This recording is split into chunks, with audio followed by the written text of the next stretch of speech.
साथियों नमस्कार। Perfect picture channel में आपका स्वागत है। युवाओं को जो डिजिटल पे फोटोग्राफी कर रहे हैं उनको ये भी जानकारी होनी चाहिए कि डिजिटल से पहले जो फोटोग्राफी थी, जिनको हम कैमरे में फिल्म से शूट करते थे, प्रोसेस करते थे और उस नेगेटिव को प्रिंट करते थे, फोटोग्राफी तब भी बहुत शानदार हुआ करती थी। और ये इसलिए ज़रूरी है कि उस फोटोग्राफी को समझने के बाद अगर युवा डिजिटल पे काम करेंगे तो और फाइन और बेहतरीन होगा।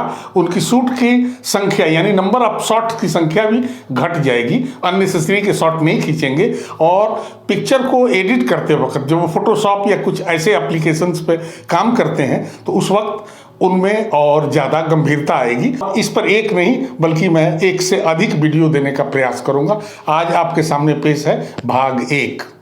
जो फिल्म होती है उसके ऊपर जो एमल्सन कोट लगी हुई है जो एक्सपोज करता है लाइट को, वो बहुत ही डेलिकेट होता है वो।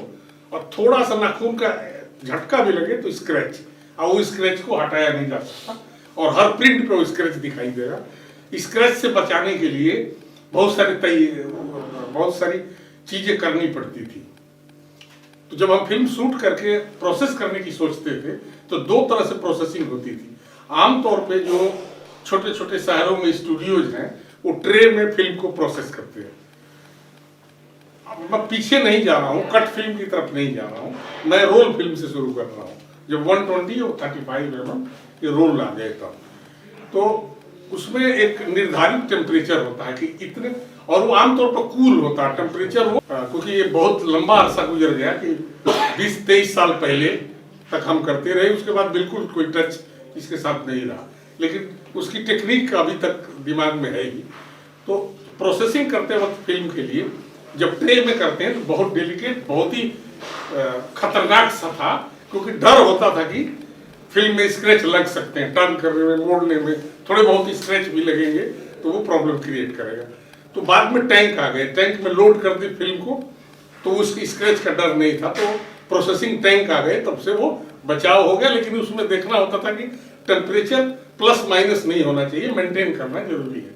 ये तो जो फोटोग्राफर को सबसे बड़ी जो चिंता होती थी फिल्म के दौरान वो यही होती थी कि मेरी शूट अगर मैं ठीक भी कर दूं, बहुत अच्छी शूट कर दूं, और वो प्रोसेसिंग में थोड़ी बहुत भी 19-20 हो जाए, कुछ गलतियां हो जाए, कुछ लापरवाही हो जाए तो मेरी पूरी शूट बर्बाद हो सकती है। इसका खतरा बहुत होता है। तो टेम्परेचर पर बहुत ध्यान रखना, स्क्रैच ना लगे। फिर नेगेटिव को ड्राई करना, नेगेटिव को वॉश करना एक बहुत बड़ा प्रोजेक्ट होता था हमारे लिए, बहुत बड़ा काम होता था। और फिर नेगेटिव जब ड्राई हो जाए तो उसके बाद भी स्क्रैच के खतरे बराबर रहते हैं उसमें, कि आप उसको मिस हैंडल करेंगे तो भी स्क्रैच हो जाएगा। तो उसको वॉलेट में डाल के संभाल लेना, हाथ से नहीं छूना, छूने के तरीके बताए जाते थे, नेगेटिव को कैसे टच करेंगे, इमेज की साइड को बिल्कुल टच नहीं करना, वो जो ऊपर रोल के जो खाली जगह उसी को पकड़ के चलना ताकि इस पर कहीं से कोई स्क्रैच ना लगे। ये बहुत इंपॉर्टेंट होता है नेगेटिव को हैंडल करना। अब बात आती है जब प्रिंट की तरफ हम जाते हैं तो प्रिंट के पहले क्या क्या हम सोचते हैं उसके बारे में पहले सोचना होता है, रिसर्च करते हैं अपने मन ही मन, नेगेटिव की डेंसिटी को चेक करते हैं किस तरह का इसमें कंट्रास्ट दिखता है। अगर वो नॉर्मल नेगेटिव है, अच्छा सूट है, तो हम नॉर्मल पेपर पर, स्पेशल पेपर उसको बोलते थे, स्पेशल पर प्रिंट कर दीजिए तो अच्छा प्रिंट होगा।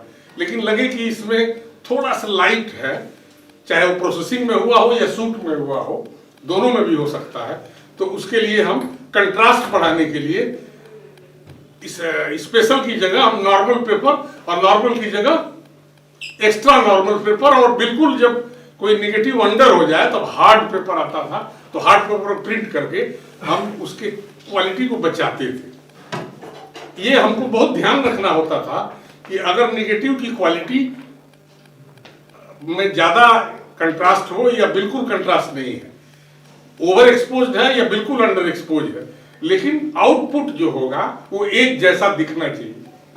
अभी जो आप फोटोशॉप पे करते हैं तो वो उस पर विचार होता था कि इस नेगेटिव को किस पेपर पे करना उचित है, पहले उसकी सिखाया जाता था कि ये जो ऐसा दिखता है वो कौन सा पेपर इसमें लगेगा।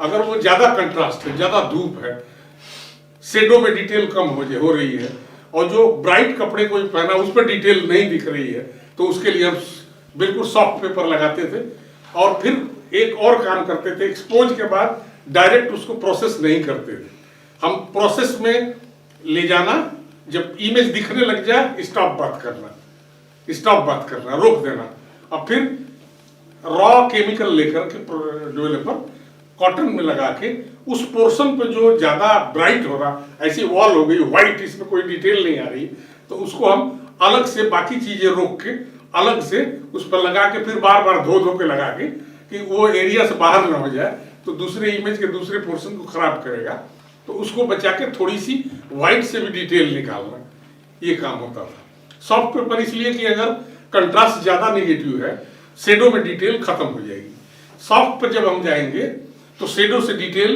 आएगी, निकलेगी, और वो जो व्हाइट वाला पोर्शन है, जो ब्राइट पोर्शन है, वो भी ज्यादा चमक नहीं करेगा, इसलिए सॉफ्ट और एक्स्ट्रा सॉफ्ट पेपर का यूज करते थे।